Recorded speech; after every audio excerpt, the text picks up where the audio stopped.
Hi everyone, I am Molly Subhash, founder of ELL-G. ELL-G is LSS program. Today's short video is on nouns. What are nouns? Naming words are called nouns.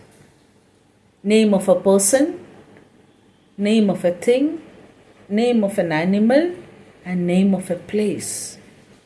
Naming words are known as nouns.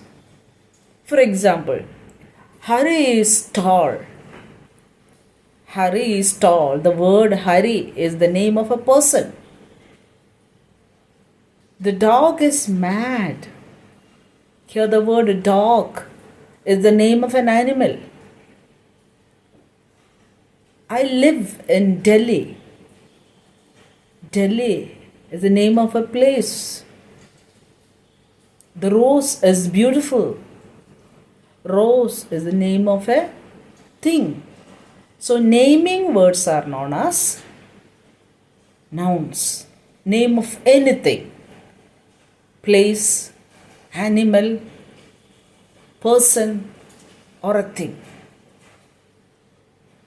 And there are different types or different kinds of nouns. They are proper noun, common noun, abstract noun, collective noun, material noun, etc.